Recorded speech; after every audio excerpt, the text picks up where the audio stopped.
اعوذ باللہ من الشیطان الرجیم بسم اللہ الرحمن الرحیم رب اشرح لی صدری ویسر لی امری واحلل عقدۃ من لسانی یفقہوا قولی واجعل لی وزیرا من اہلی رب زدنی علما آمین۔ بسم اللہ الرحمن الرحیم۔ سورہ بقرہ آیت نمبر 83۔ اللہ سبحانہ و تعالیٰ نے ہمیں حکم عطا کیا کہ نماز قائم کرو، اور ہم اسی پر کل بات بھی کر رہے تھے۔ اس کے بعد اللہ نے فرمایا وآتوا الزکاۃ، زکوٰۃ ادا کیا کرو، زکوٰۃ پے کرو، پے دا زکاۃ۔ نماز ہمیں اللہ سبحانہ و تعالیٰ سے جوڑتی ہے، اور زکوٰۃ ہمیں دنیا کی محبت سے دور کرتی ہے، کیونکہ دو ہی مسئلے ہیں، بنیادی مسائل دو ہیں۔ ایک یہ کہ ہم اللہ سبحانہ و تعالیٰ سے جڑ جائیں، اور دوسرا یہ کہ دنیا سے محبت میں مبتلا نہ ہوں۔ نارمل دنیا تو سبھی کو چاہیے، لیکن دنیا کی محبت از سم تھنگ ایلس۔ محبت کا مطلب یہ ہے کہ بس دنیا میں پڑے رہنا، دنیا کی ہر چیز کے حصول کے لیے لگے رہنا، اور آخرت کی فکر نہ کرنا۔ تو یہ مال کی وجہ سے ہوتا ہے، مال کی محبت کی وجہ سے ہوتا ہے۔ تو ہر بندہ جو صاحب مال ہے، اس پر اللہ سبحانہ و تعالیٰ نے زکوٰۃ کی فرضیت ڈالی۔ 2.5% کی شرح سے سالانہ بچت پر زکوٰۃ جو ہے پر اینم یعنی سالانہ دی جائے گی۔ اس کے بہت سارے فائدے ہیں۔ پہلا فائدہ تو خود ہمیں جو آتا ہے وہ یہی آتا ہے کہ مال کی محبت ختم ہوتی ہے۔ دوسرا، اللہ سبحانہ و تعالیٰ رزق میں برکت دیتے ہیں، اس کا نام ہی زکوٰۃ ہے۔ زکوٰۃ کس سے ہے؟ تزکیہ سے۔ کیا مطلب ہے اس کا؟ پاک کر دینے والی، تو مال کو پاک کر دیتی ہے۔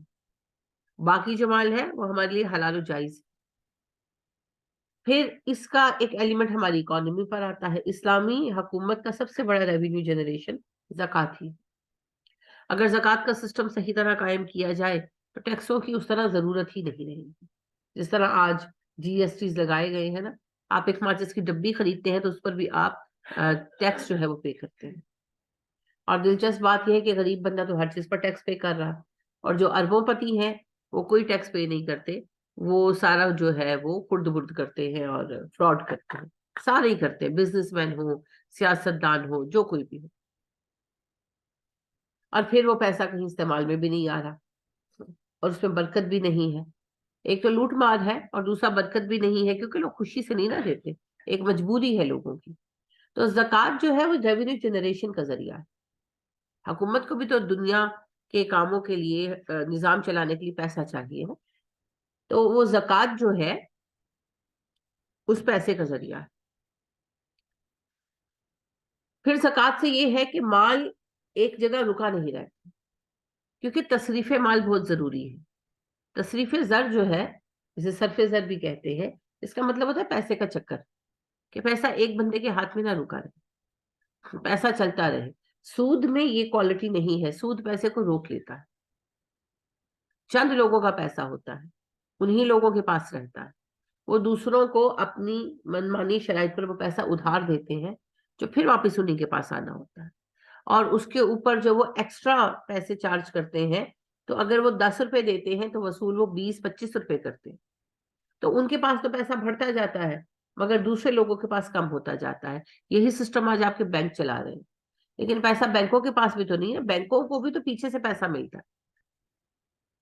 تو ایونچولی پیسہ چند خاندانوں کا ہے، جن کے پاس پیسہ ہے، اور وہی چند خاندان پوری دنیا کو اس وقت نچا رہے ہیں اپنے اشاروں پر۔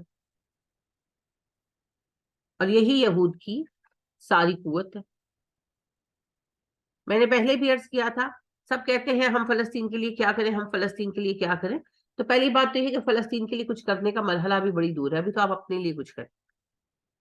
آپ اپنے حکمران تو لا نہیں سکتے اپنی مرضی کے۔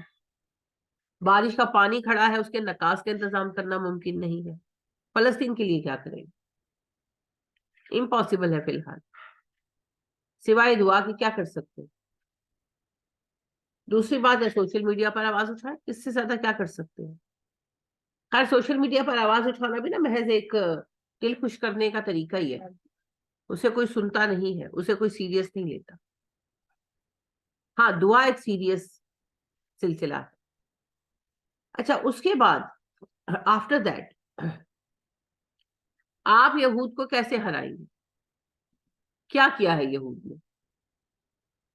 اگر آپ کیٹاگوریکلی دیکھیں، انہوں نے کسی ملک پر حملہ کیا؟ دنیا میں جو جنگ کے قوانین ہیں ان قوانین میں سے کس کو لاگو کریں گے آپ اسرائیل پر؟ اسرائیل نے کسی ملک پر حملہ کیا ہے؟ کسی کو کوئی نقصان پہنچایا ہے؟ کسی کے ساتھ کوئی پرابلم کریٹ کیا ہے؟ نہیں. وہ تو صرف وہیں بیٹھا ہوا فلسطین میں. اور فلسطین میں جو ملک بنا ہے وہ تو یو این او نے بنایا ہے کہ نہیں؟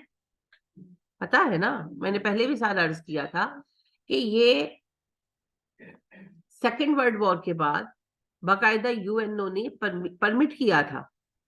وہ جو سو کالڈ ہٹلر نے جتنے لوگ مار دیے اور یہ کر دیا اور وہ کر دیا، تو ہولوکاسٹ کی اس کہانی کے زیر سایہ یہ پرمٹ کیا گیا تھا کہ یہود فلسطین میں آ کر آباد ہو، کیونکہ فلسطین ان کو اللہ نے دیا ہے. تو وہ آ کر آباد ہونا شروع ہوئے.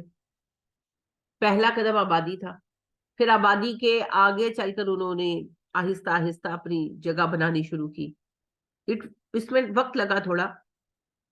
فلسطینی اس چیز کو نہیں قبول کر رہے تھے، وہ ان کی آبادی کے خلاف تھے، وہ آواز اٹھا رہے تھے. نتیجہ جھگڑوں کا شروع ہوا. جھگڑے بڑھتے بڑھتے فسادات کی شکل اختیار کر گئے، اور فسادات ایک خانہ جنگی کی طرح ہو گئے. جب یہ معاملہ بڑھا تو پھر یو این او نے ٹو اسٹیٹس کا نظریہ پیش کیا. ٹو اسٹیٹس کا، کہ فلسطین کا جو علاقہ ہے وہاں پر دو ریاستیں ہوں گی، ایک اسرائیل کی ہوگی اور ایک فلسطین کی ہوگی. اس کا باقاعدہ ایک میپ بھی بنا کر دیا گیا، جیسے برے صغیر میں پاکستان اور بھارت کا میپ تھا نا. وہ میپ بہت ڈفرینٹ تھا، وہ صرف غزہ کی پٹی نہیں تھا، وہ دو علاقوں کا میپ تھا. لیکن پھر ہوا یہ کہ اسرائیلی وہاں آباد ہوئے، انہوں نے اپنے آپ کو مضبوط کیا. فلسطینی بس رونے دھونے میں ہی لگے رہے، جیسا کہ ہم بھی لگے ہوئے ہیں. انہوں نے کچھ اپنے آپ کو اسٹرانگ نہیں کیا، انہوں نے کچھ نہیں دیکھا کہ کل کو ہمیں ان سے لڑنا بھی پڑنا ہے. نتیجہ یہ ہوا کہ جب فلسطینیوں نے ان کے ساتھ ٹکر لی، انہوں نے ان کے کچھ علاقے لے لیے. جب فلسطینیوں نے ٹکر لی، انہوں نے کچھ علاقے لے لیے. جیسے ابھی وہ کہہ رہے ہیں کہ اب ہم غزہ کی پوری پٹی لیں. لیٹس سی ابھی لیتے ہیں یا بعد میں لیتے ہیں، یہ تو اللہ کو پتا ہے، مجھے نہیں پتا. لیکن انہوں نے ایک ایک ٹکڑا کر کے سارا حصہ چھین لیا ان سے. اور پھر یو این او کے کہنے پر انہوں نے جنگ بندی بھی کر دی، اور جو علاقے فتح کیے تھے وہ واپس کرنے سے انکار کر دیا. اور فلسطینی پھر ان کی شرائط پر راضی بھی ہوتے گئے.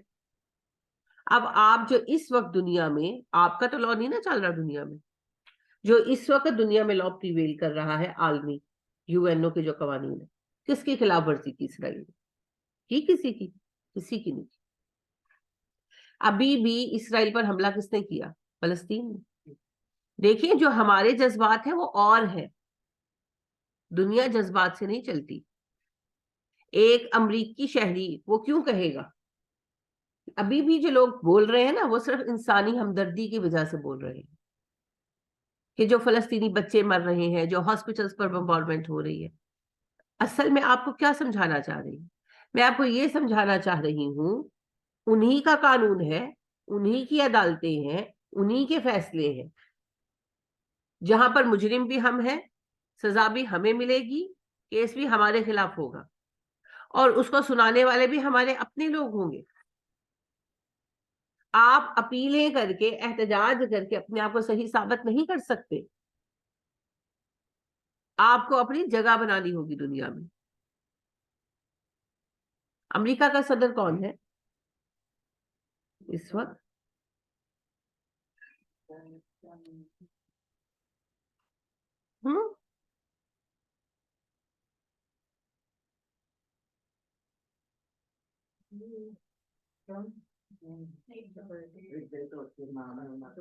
اب آپ نے دنیا بدلنی ہے، آپ فلسطین کے لیے کچھ کریں گے.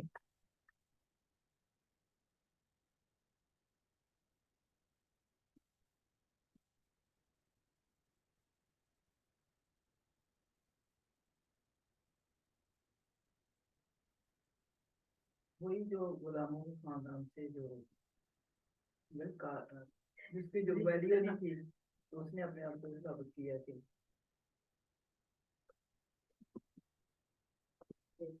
اسرائیل کا نام جی نیتن یاہو تو اسرائیل کا ہے. میں نے تو اسرائیل کا نہیں پوچھا نا. جو بائیڈن یعنی کہ دو پتہ ہے بات یہ نہیں ہے، بات صرف اتنی ہے کہ ہم لوگ چاہتے ہیں کہ ہم دنیا کو بدل دیں. ایسے بدلیں گے؟ ابھی میں آپ سے کسی کپڑے کا ریٹ پوچھوں گی، وہ آپ کو پتا ہوگا. میں آپ پر طنز نہیں کر رہی، میں آپ کو شرمندہ بھی نہیں کرنا چاہتی، میں صرف آپ کو احساس دلانا چاہتی ہوں. میں صرف آپ کو احساس دلانا چاہتی ہوں. مفتی مسعود احمد کی کتاب ہے آواز دوست، تو وہ کہتے ہیں کہ آرنلڈ ایک پورا یعنی کہ بہت مشہور جو ہے وہ ہسٹورین ہے برٹش، تو کہتے ہیں وہ آئے ہوئے تھے، میں ان کا بڑا فین تھا، تو میں ان سے ملا اور میں نے ان سے کہا کہ مجھے آٹوگراف دے دیں. ایک سیمینار تھا تو وہاں پر ملاقات ہوئی، تو انہوں نے مجھے کہا یو آر مسلم، یعنی کہ یہ اس دنوں پڑھنے کے لیے لندن میں ہی تھے، تو وہاں کے کسی شہر میں تھے، تو جہاں پر تھے وہاں پر سیمینار میں وہ آئے ہوئے تھے. تو انہوں نے کہا یو آر مسلم، کہتے میں نے کہا یس. تو انہوں نے کہا کہ what is today's Islamic date, آج کی اسلامی تاریخ کیا ہے، اور وہ ان کو نہیں پتا. تو کہتے وہ ایک دو لمحے مجھے دیکھتے رہے، پھر مسکرائے اور انہوں نے مجھے آٹوگراف دیا، اور اس پر اس دن کی اسلامی تاریخ اور ہجری سال لکھا. اور کہتے ان کی اس مسکراہٹ میں یہ سوال تھا کہ تم لوگ جو اسلامی تاریخ یاد نہیں رکھ سکتے، تم دنیا کی تاریخ بناؤ گے؟ It's truth. ہمیں ہر چیز پتا ہے، ہمیں دنیا کے نقشے کا نہیں اس وقت پتا، تو ہم دنیا کو کیسے بدلیں گے؟ جو بائیڈن ہے جی، وہ کس فیملی سے بلونگ کرتا ہے، کون ہے، ڈزنٹ میٹر. وہ بندہ اپنے بلیڈر پر کنٹرول نہیں کر سکتا، بیمار ہے بیچارہ، وہ ڈائپر پہنتا ہے، اس کا دماغ جو ہے وہ بہت بیمار ہے، اس کا دماغ بہت کمزور ہے. He can't speak a single word himself. اس کو جو بھی سوال میڈیا نے پوچھنا ہوتا ہے نا، اس کے سٹاف کو لکھ کر دیتے ہیں، اس کا سٹاف اس کا آنسر لکھ کر دیتا ہے، وہ صرف پڑھتا ہے. اور وہ بندہ 1.25 ارب مسلمانوں کو انگلی پر نچا رہا، یہ حیثیت ہونے کے باوجود، کیونکہ ہم نے اللہ سے بے وفائی کی اور اللہ نے ہمیں گرا دیا. تو مسئلہ یہ ہے ہم فلسطین کے لیے کیا کریں گے؟ ہم فی الحال کچھ کرنے کے لائق نہیں ہے. پہلے پاکستان کے لیے بھی کچھ کریں جو ہماری ڈائریکٹ ذمہ داری ہے. سیریس بات ہے، سیریس نوم پر سوچیں. چاہے اس کے بعد فتویٰ لگا دیا جائے مجھ پر کہ جی مجھے تو اسرائیل سے پیار ہے، نہیں مجھے بالکل نہیں ہے، قطعی نہیں ہے. لیکن میرا سوال یہ ہے کہ آپ کا فرض پاکستان ہے یا فلسطین؟ پاکستان. پاکستان سنبھال پا رہے ہیں؟ فلسطین کے لیے کیا کریں گے آپ؟ ہر جگہ جاؤ آج کل ہاٹ کوشچن ہے، فلسطین کے لیے کیا کریں؟ پاپائی اپنے لیے تو کچھ کرو.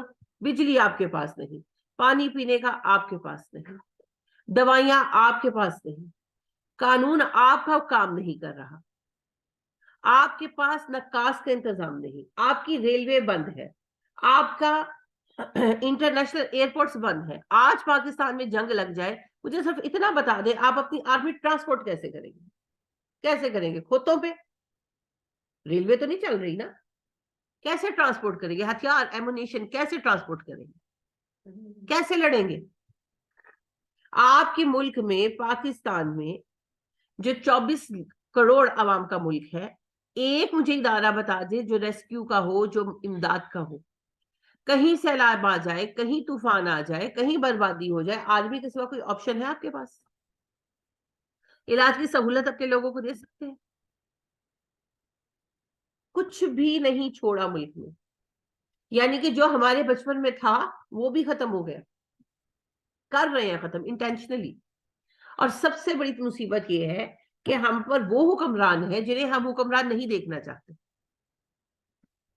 تو ہم اپنی گورنمنٹ چینج نہیں کر سکتے، ہم فلسطین کی مدد کیا کریں گے؟ تو پہلے اپنے آپ کو درست کرنا ہوگا، اپنا ملک مضبوط کرنا ہوگا. پہلے تو اسے اسلامی جمہوریہ بنائیں، اس کے بعد باری آئے گی کہ ہم دوسروں کے لیے کیا کرتے ہیں. سب سے پہلے نبی صلی اللہ علیہ وسلم نے مدینے کو سیٹ کیا تھا نا، پھر مدینے سے وہ تحریک اٹھی جس نے دنیا کو بدلا. تو پہلے اپنا حال درست کرنا ہوگا. دوسری بات یہ ہے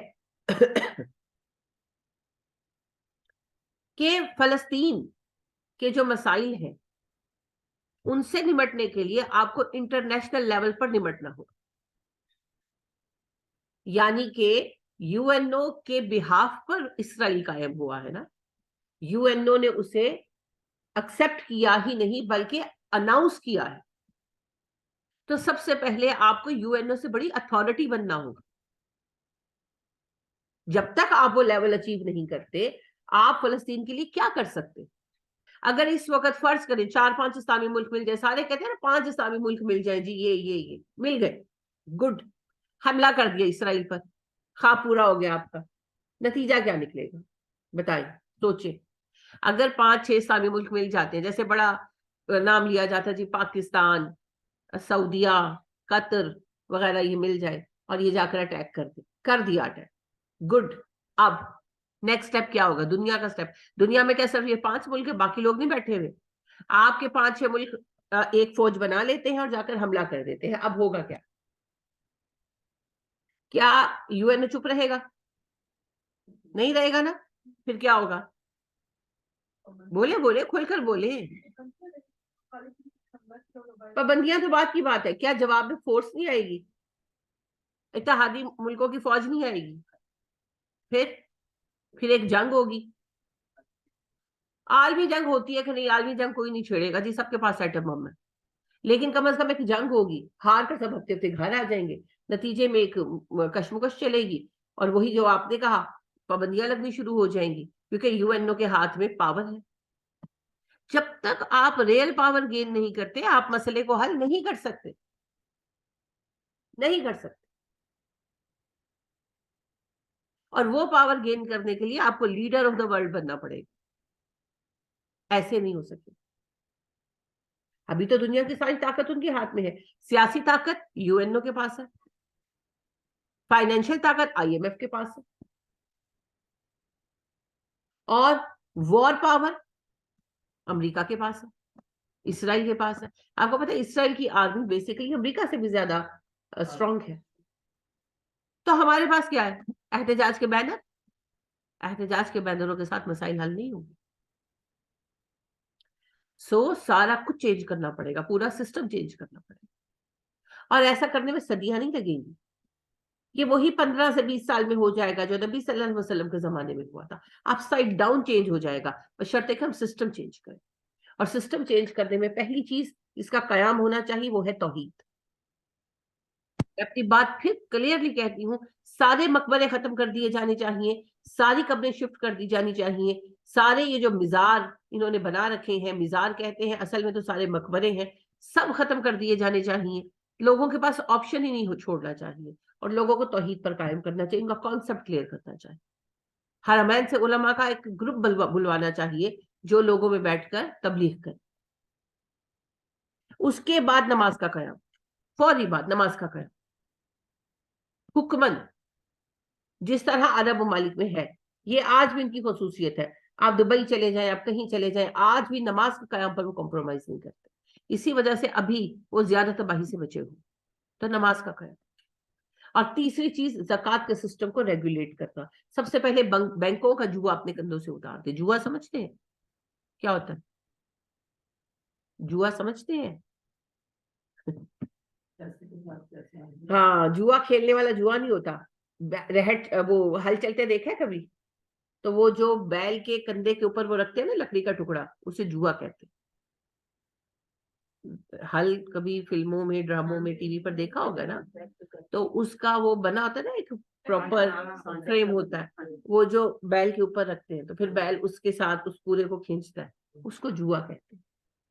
ٹھیک ہے, تو وہ جو ہے نا وہ بینکوں نے ہمیں بیل ہی بنایا, پوری حکومتوں کو بنایا. تو سب سے پہلے بینکنگ سے جان چھڑانی ہے, اس بینکنگ سے, سودی بینکنگ سے, اور زکوٰۃ کا نظام قائم کرنا ہے. زکوٰۃ کے نظام کے قیام میں سمجھنے کی بات یہ ہے, زکوٰۃ دینے کا کانسیپٹ تو مسلمانوں میں ہے. ایک بات تو یہ یاد رکھیے کہ اگر کوئی زکوٰۃ کا انکار کرتا ہے تو وہ کافر ہے, کیونکہ یہ ارکان اسلام میں سے ہے. اور زکوٰۃ نہ دینا فسق ہے, گناہ ہے. لیکن اکثریت میں زکوٰۃ دینے کا تصور ہے, زیادہ تر لوگ دیتے ہیں الحمدللہ.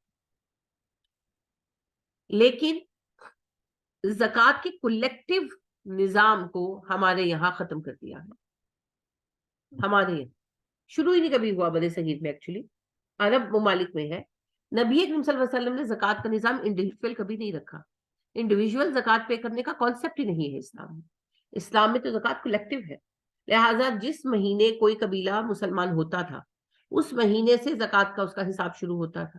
تو جب ایک سال پورا ہوتا تھا تو نبی اکرم صلی اللہ علیہ وسلم عاملین زکوٰۃ یعنی کہ زکوٰۃ کلیکٹرز کو بھیجا کرتے تھے. تو لوگ پورے سال میں جو ان کے حساب کتاب تھا زکوٰۃ بھی رکھتے تھے اور حتیٰ کہ صدقات بھی جمع کر کے رکھتے تھے. بہت ریئر تھا کہ کوئی کسی کو صدقہ دے, تو صدقات بھی جمع کر کے رکھتے تھے. تو لوگ ان کو دیتے تھے کہ یہ زکوٰۃ ہے اور یہ صدقات ہے. تو نبی اکرم صلی اللہ علیہ وسلم کو لا کر صحابہ جب دیتے تھے تو بتاتے تھے کہ یہ جی زکوٰۃ ہے اور یہ صدقات. تو آپ صلی اللہ علیہ وسلم پھر سے یوز کرتے تھے. یہی طریقہ پھر ابو بکر کا رہا رضی اللہ تعالیٰ عنہ, اور عمر فاروق رضی اللہ تعالیٰ عنہ کا بھی سملر طریقہ رہا. اور پھر بیت المال قائم ہوا کیونکہ ماشاءاللہ مسلمان خوشحال ہو گئے تھے, مال بچنے لگا تھا. تو مال پھر کلیکٹ کر لیا جائے گا, اور کولیکٹیو مال جب حکومت کے پاس آ گیا پھر کوئی فرق نہیں پڑتا کہ وہ زکوٰۃ ہے یا صدقات. یعنی جب میں انڈیویجول زکوٰۃ دینے جاؤں گی تو مجھے دیکھنا پڑے گا کہ سید کو نہیں دینی, مجھے دیکھنا پڑے گا کہ یہ ان مدات میں 8 مدات جو ہیں ان میں ہم نے اس کو دینا ہے. سورہ توبہ میں اللہ نے بیان کی مساکین ہیں, فقراء ہیں, مانگنے والے نہیں, بہت غریب. فقراء اور فقیر اور مسکین کا فرق کیا ہوتا ہے؟ فقیر وہ ہے جو ظاہراً غریب ہے, جیسے ہمارے گھروں میں کام کرنے والے لوگ ہیں, یہ مانگتے نہیں ہیں لیکن ان کی حالت ہے ہی خراب, ہمیں پتا ہے. اور مسکین وہ ہے جس کی ظاہری حالت سے لوگوں کو اندازہ نہیں ہوتا کہ یہ پریشان ہے, یعنی کہ سفید پوش بندہ ہے, اس کا اچھا کام چل رہا تھا. فار ایگزامپل یہ ابھی ہم اس سے گزرے ہیں سبھی, کہیں نہ کہیں کسی نہ کسی فیملی میں یا خلقے میں کوئی نہ کوئی بندہ رہا ہے کہ بھئی کام بند ہو گیا, انکم نہیں آ رہی, دے آر سفرنگ. تو وہ لوگ مساکین میں آ جاتے ہیں. ٹھیک ہے. پھر جو ہے عاملین زکوٰۃ, زکوٰۃ کلیکٹرز کی تنخواہیں وغیرہ, سسٹم کی ساری تنخواہیں جو ہے اس میں سے نکلیں گی, بالکل اس میں کوئی حرج نہیں ہے. پھر آپ دیکھیں کہ اس کے اندر جو ہے مسافر ہیں, اس کے اندر یتیم ہیں, اور اس کے اندر غارمین یعنی کہ مقروض ہے, اس کے اندر مؤلفۃ القلوب ہے. تو یہ 8 جو مصارف بیان کیے گئے ہیں یہ زکوٰۃ کے خاص مصارف ہیں. لیکن یہ مصارف کی حد تب ہوگی جب کہ وہ مصارف پے کیے جا رہے ہیں پرسنل لیول پر. جب وہ کولیکٹیو ہو جائیں گے نا تو پھر حکومت انہیں جہاں چاہے لگا سکتی ہے. یعنی کہ ان سارے مصارف کو ہینڈل کر لیا, اب پیسہ بچا ہوا ہے, سڑکیں بناؤ, اسکول بناؤ, جس کو جو چاہے دو, گورنمنٹ کے بہاف پر. پھر سارے ترقیاتی منصوبوں کے لیے یہ رقم جائز ہے. یعنی کہ جب حکومت کے پاس آ گیا پیسہ تو وہ حکومت کا فنڈ ہے, اب وہ زکوٰۃ نہیں رہ گئی. لہٰذا اسی فنڈ میں سے آپ دیکھیں کہ عمر فاروق رضی اللہ تعالیٰ عنہ سبھی کو دیتے تھے نا تنخواہیں بھی, اور الاؤنس لگائے تھے نا, سب کے مقرر کیے تھے. تو آپ دیکھیں کہ ان میں نبی صلی اللہ علیہ وسلم کی فیملی بھی تھی, سب کے الاؤنس جاتے تھے. تو سورس آف انکم تو وہی تھا. فرسٹ سورس آف انکم کیا ہے؟ ریونیو کا, اسلامک ریونیو کا, زکوٰۃ. دوسرا ہے صدقات. تیسرا پھر جزیہ, اور چوتھا مال غنیمت. یعنی جنگ ہوگی تو مال غنیمت آئے گا, اور جو غیر مسلم رہتے ہیں وہ سیکیورٹی ٹیکس پے کریں گے جو کہ جزیہ کہلاتا ہے. تو یہ بیسک 4 جو ہیں انکم کے ذرائع ہیں, ریونیو جنریشن کے ذرائع ہیں. تو اس سے بنیادی طور پر جو ہے سسٹم چلتا ہے. تو جب کلیکٹ کر لیا جاتا ہے, جمع کر لیا جاتا ہے, تو کلیکٹیو مال سے بڑا کچھ ہو سکتا ہے.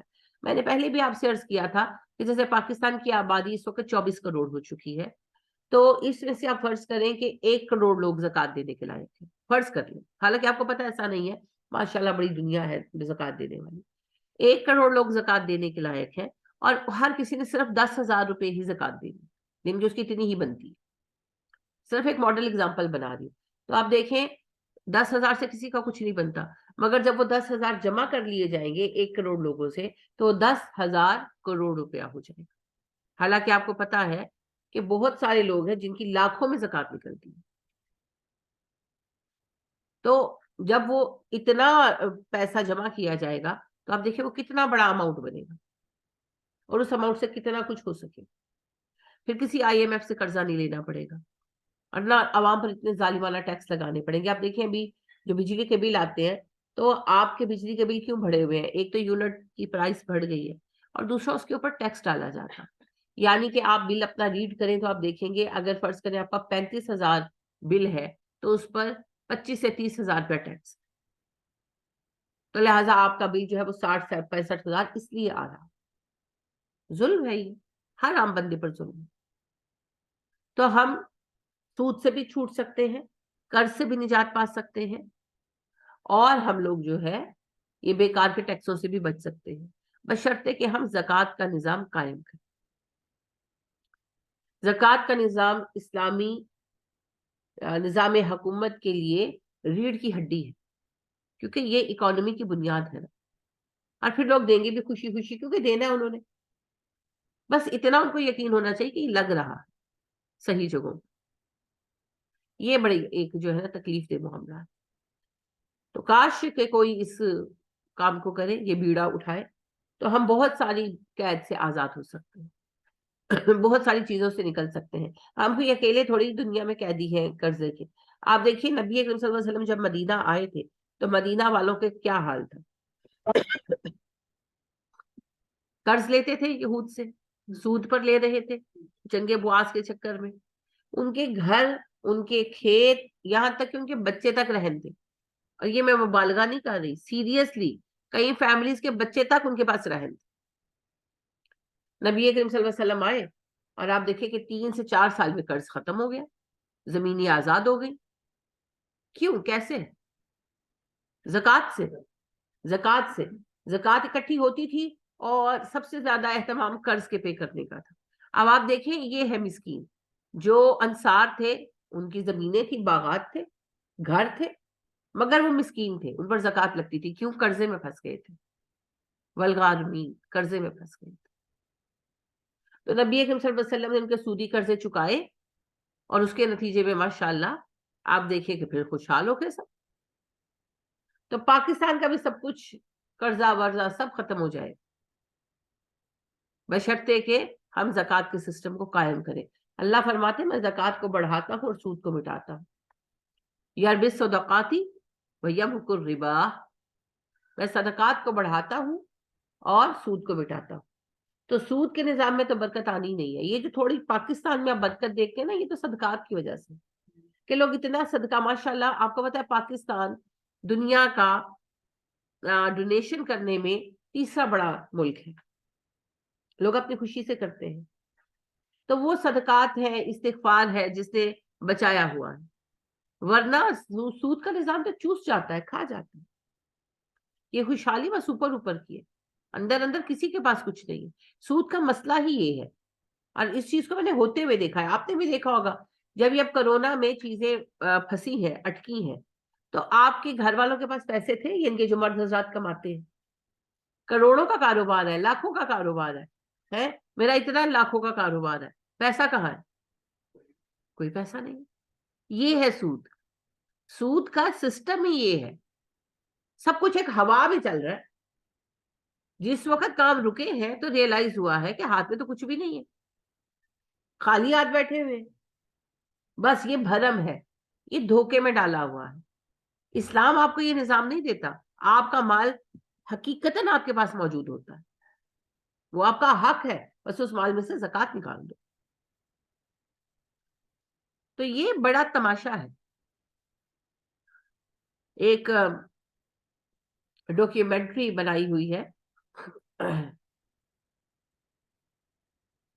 ماہر معیشت ہے امریکن، تو بڑی اچھی ہے، میں یہ اس وقت نام اس ڈاکیومنٹری کا ذہن میں نہیں ہے، دیکھوں گی آپ کو بتاؤں گی، تو دیکھیے گا، میں نے کچھ عرصہ پہلے دیکھی تھی، تو وہ اس میں بڑا خوبصورت انہوں نے ایکسپلین کیا تھا کہ سود کا چکر کیسے ہے۔ وہ تو مذہباً نہیں کہہ رہے تھے، وہ تو یہ کہہ رہے تھے کہ یہود نے ہماری اکانومی کو ہائی جیک کر لیا ہے بینکنگ کے تھرو، اور یہ جو سود کا سسٹم ہے انٹرسٹ کا، اس کے ذریعے۔ اب آپ کو پتا ہے کہ سود عیسائیت میں بھی حرام ہے، یہودیت میں بھی حرام ہے، لیکن جیسے ہم دین پہ نہیں چلتے وہ بھی نہیں چلتے، بدقسمتی ہے۔ تو وہ پورا پھر اس کا وہ بتا رہے تھے کہ کیسے ایک بندہ سارا دن کام کر کے پیسہ کماتا ہے، اور جب وہ کما کر نکلتا ہے اور اس کی تنخواہ ملتی ہے تو کتنے % ٹیکس میں نکل جاتا ہے، کتنے % سامان بائی کرنے میں نکل جاتا ہے، کتنے پرسنٹ انشورنس والے لے جاتے ہیں, اور جو تھوڑے سے بچتے ہیں وہ شراب خانے میں پبس پر بٹھا کر یہ اڑوا دیتے ہیں, اور آخر میں بندے کے ہاتھ میں کچھ بھی نہیں ہوتا. تو بڑی واقعتاً بہت عمدہ طریقے سے انہوں نے اس چیز کو ایکسپلین کیا تھا. سچ مچ یہ کھیل ہے, سارا کام کرتے ہیں ساری دنیا کے لوگ, عام لوگ, اور پیسہ صرف سود ہینڈلرز کے ہاتھ میں جاتا ہے. اور ہمارے ہاتھوں میں کیا ہے؟ صرف ایک خوش فہمی کہ ہمارا تو لاکھوں کا کاروبار ہے, اور ذرا سا یہ بہت چھوٹا سا جھٹکا آیا ہے یہ کرونا کے ساتھ اکانومی کو. تو آپ دیکھیں پوری دنیا کے لوگ جو ہیں خالی ہاتھ بیٹھے ہیں. they have nothing actually in their hands. یہی سود کا سب سے بڑا ڈرا بیک ہے, اسی لیے سود حرام کیا گیا کہ سود صرف چند لوگوں کے ہاتھ میں رہتا ہے اور باقی لوگ خالی ہاتھ ہوتے ہیں. وہ بس ایک نا سائیکل چل رہا ہے بظاہر, حقیقتاً کسی کے پاس کوئی پیسہ نہیں. تو اس نظام کو توڑنے کا جو حل ہے, اس کا جو توڑ ہے, وہ زکوٰۃ کا نظام. لیکن بدقسمتی سے کوئی اسے قائم تو کرے. ہم نے آتو زکوٰۃ کو بس اتنا سمجھ لیا کہ پرسنلی زکوٰۃ دے دیں. اب ابھی تو مجبوری ہے, پرسنلی دیتے ہیں ہم, کیونکہ کوئی کولیکٹیو سسٹم نہیں. اس کے لیے میں نے پہلے بھی کہا تھا آپس میں چھوٹے موٹے کولیکٹیو سسٹم بنا سکتے ہیں.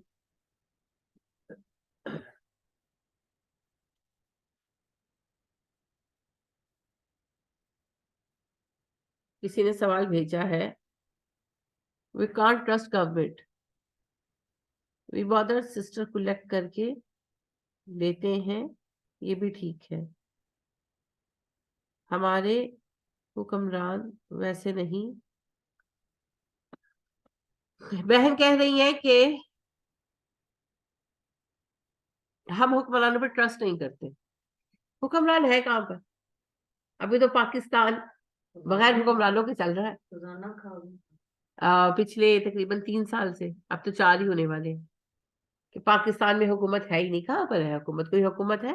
جس دن انہوں نے عمران خان کو اٹھا کر جیل میں ڈالا, مجھے کوئی اس بات سے نہیں ہے بحث. آپ بے شک عمران خان کو پسند نہ کریں اور ووٹ نہ دیں, دیٹس یور چوائس, ٹوٹلی آپ کی چوائس ہے. میں صرف یہ عرض کرنا چاہتی ہوں کہ عمران خان الیکٹ ہو کر آئے تھے, لوگوں نے انہیں اپنا نمائندہ چنا تھا, بغیر کسی ٹرائل کے, بغیر کسی ریزن کے ان سے حکومت چھینی گئی. جس دن سے چھینی گئی اس دن سے پاکستان پر کون سی حکومت؟ کوئی حکومت نہیں. جو لوگ بیٹھے ہوئے ہیں, جن کے شہباز شریف صاحب جو رہے پاکستان کے پرائم منسٹر, کس حساب سے رہے؟ یعنی کہ پرائم منسٹر کیسے آتا ہے؟ الیکٹ ہو کر آتا ہے نا. کیسے آئے, کس حساب سے آئے شہباز شریف؟ کس نے ان کو بنایا؟ کس کا رائٹ ہے؟ اور اب جو کاکڑ صاحب بیٹھے ہوئے ہیں, یہ کس خوشی میں بیٹھے ہوئے؟ تو یہ جو ہے نا لطیفہ ہے, یہ مذاق ہے ہمارے ساتھ, اور ہماری بے بسی کا حال ہے کہ ہم اس کو کچھ بھی نہیں کر سکتے. تو وہ امام دین گجراتی کہتے ہیں, لچ لفنگ الیکٹ ہوا ہے انیوا, بیبا پھر ریجیکٹ ہوا ہے انیوا, سوئی میں تاگا ڈالنے والی نوکری پہ انا ایک سلیکٹ ہوا ہے انیوا. تو بھائی پاکستان تو حقیقتاً اللہ ہی چلا رہے ہیں, کیونکہ پچھلے 3.5 اور اب تقریباً 4 سال ہو جائیں گے سال سے پاکستان میں کوئی گورنمنٹ موجود نہیں. ہم تو لاوارث ہیں فی الحال. چلے گئے تو اسٹوڈنٹ نے ان کی کر دی تو آپ ذرا تھمے ہوئے, ورنہ تو چائے ہوئے تھے وہ تو سور میں پھیرے. دیکھیں جی, آپ کا میڈیا, کوئی اثر نہیں پڑتا, آپ کا چینل, آپ کا میڈیا, سب کچھ آپ کا. تو پھر آپ جو چاہیں وہ کریں. کوئی کسی میڈیا کے یعنی کسی چینل کو کوئی آزادی ہے؟ کچھ بھی نہیں. تو بہرحال جی بات صرف اتنی ہے کہ پاکستان میں تو کوئی گورنمنٹ ہی نہیں ہے, تو ٹرسٹ کس پہ کرنا ہے؟ ایک بات ہے. دوسری بات, میں نے تو پہلے ہی کہا ہے کہ سسٹم ہے ہی نہیں. جو سسٹم گورنمنٹ نے زکوٰۃ کلیکشن کا بنا رکھا ہے وہ تو سسٹم ہی غلط ہے. یعنی بینکوں میں پیسہ آپ کا پڑا ہوا ہے, اس پیسے میں سے وہ خود ہی زکوٰۃ کاٹ لیتے ہیں. یعنی ایون دو کہ میں جب کوئین میری میں پڑھاتی تھی تو ہماری سیلری سے پیسے کاٹ لیتے تھے. میں نے اس کو کہا میری سیلری سے پیسے کیوں کاٹے؟ کہتے زکوٰۃ. میں نے کہا تمہارا دماغ خراب ہے, یعنی کہ سیلری پہ کون سی زکات ہوتی ہے؟ گھر میں ڈبل سونا پڑا ہو. ہاں, اور سیلری پہ, بھائی سیلری اس وقت میری 14,000 تنخواہ, تو سیلری پہ کون سی زکات ہوتی ہے؟ رننگ انکم پر تو زکات ہے ہی نہیں. تو وہ مجھے کہنے لگا کہ میڈم یہ تو رول ہے, ہم کیا کر سکتے ہیں, تو آپ نا فارم فل کر دیں کہ میں نے زکات نہیں دینی. پھر میں نے فارم فل کیا. بھائی میری بیچاری معصوم سی زکات بنے گی تو زکات لوگے نا, ایسے تھوڑی کہ سب کے پیسوں سے زکات کاٹ لو گے. اور کسی کا 10, اب مجھے بتائے 14,000 روپے میں سونا آتا ہے 7.5 تولے. نہیں میں کوئی کی پیدائش نہیں ہے.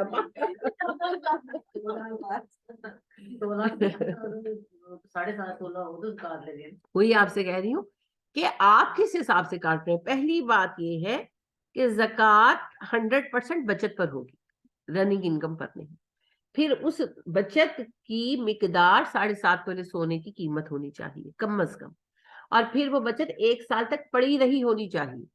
جس کی بھی سیلری آ رہی ہے اور وہ وڈرا کر رہا ہے اپنی سیلری اور اس کو یوز کر رہا ہے, اس سے آپ 1 پیسہ لینے کے حقدار نہیں. یہ زکات تھوڑی ہے, یہ تو جگہ ٹیکس ہے کہ آپ نے ہمارے بینک میں رکھا, ہم تو کاٹیں گے. تو یہ تو سسٹم ہی سارا غلط ہے. 1 سال کے بعد جو بینک سے لوگ پیسے نکال لیتے کیونکہ زکات کاٹ دیتے, تو غلط ہے نا, ان کو زکات لینے کا حق ہی نہیں ہے.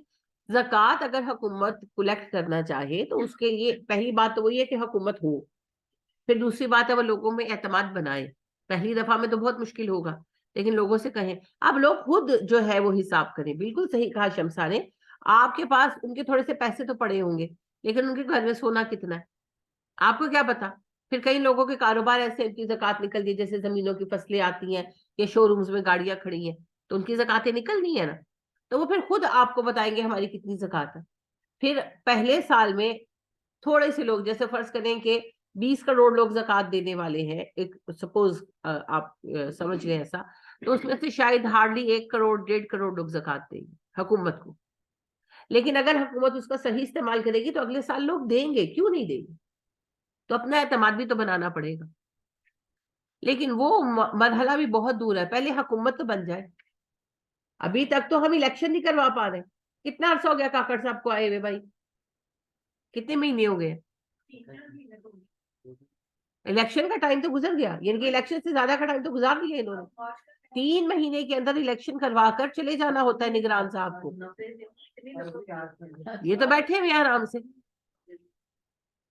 تو بات یہ ہے جی کہ پہلے حکومت تو بنے, پھر اس کے بعد دیکھا جائے گا کہ حکومت کس کی بنی ہے, وہ کتنے لائق ہے اور کتنے ایماندار ہے. تو یہ مسائل جو ہے یہ تو بڑے لمبے ہیں, اور فی الحال سرے دست تو ایسی امید نظر نہیں آتی کہ کوئی ایسا ہوگا. باقی اللہ کے اختیار میں سب اللہ سے مدد مانگتے رہیں. لیکن میں تو اب سے عرض یہ کر رہی ہوں کہ پاکستان کے مسائل کا حل ہے یہ زکوٰۃ کا سسٹم, اور پورے عالم اسلام کے مسائل کا حل ہے. اور یہود کو اگر کوئی چیز تباہ کر سکتی ہے تو وہ آپ کی زکوٰۃ کر سکتی ہے. جس طرح طوطے کے اندر دیو کی جان ہوتی ہے نا, یہود کی ساری قوت ساری جان ہے سود پہ. آپ سود کا نظام ختم کر دیں, پوری دنیا سے نہیں کر سکتے, اسلامی علاقوں سے کر دیں. یہود اپنی موت آپ مر جائیں گے. یہود کے اندر پاور ہے ہی سود سے. یہود کا سارا سورس آف انکم, یہود کا سارا انفلوئنس سود سے. آپ سود کا نظام ختم کر دیں, یہود اپنی موت آپ مر جائیں گے. جو بائیکاٹ چیزوں کا کر رہے ہیں اس سے بھی ان کی کمر ٹوٹ گئی. آپ خوش ہونا چاہتے ہیں ہو لیں, خوش ہونا چاہتے ہیں ہو لیں. سیریسلی آپ بھی, میں بھی یہاں 4-6 مہینے گزرنے دیں. وہی لیز ہوں گے, وہی نیسلے ہوگا, وہی سارا کچھ ہوگا. آپ کے پاس آپشنز کیا ہے؟ آپ کے پاس بدلے میں چیزیں ہیں. آپ نے تو یہ بھی نہیں کبھی سوچا کہ جب آپ کی اپنی چیزیں تھی تو ان کو بیچ دیا اٹھا کر. ملک پیک تو اپنا تھا نا, کیوں بیچا نیسلے والوں کو؟ سب بیچ دیا نا. اس وقت تو کسی کو کوئی غیرت نہیں آئی. اور ویسے بھی یہ جو ابھی ہو رہا ہے تو بہت نچلے لیول پر ہو رہا ہے. کریں, میں کسی کو نہیں روک رہی, خود دیکھ لیجئے گا 2-3 مہینے گزرنے دیں. یہ کام حکومتیں کرتی ہیں. حکومتیں پروڈکٹس کو بین کر دیتی ہیں. جب مارکیٹ میں آئے گی ہی نہیں, سٹور پر پڑی ہی نہیں ہوگی, پھر خود ہی لوگ آلٹرنیٹس لائیں گے نا. ابھی کیا ہے, اسٹور کے اوپر چیزیں پڑی ہوئی ہیں, ہم نے لینا نہیں ہے. کیسے ہو سکتا ہے بھائی, کب تک نہیں لیں گے, بیکار بچوں والی باتیں. ابھی وہ جی پتہ نہیں کون سا اسٹور ہے, اس نے جی اپنی کافی نکالی ہے, مجھے ہنسی آ گئی. میں کہا پڑی کافی اڈی چھٹی کٹ لی ہے نا, کتوں انہوں نے وہی, ہاں انہوں نے کافی کی بوتلیں چینج کر دی, تو اسے خوش ہو جاؤ. کمال کی بات کرتے ہیں.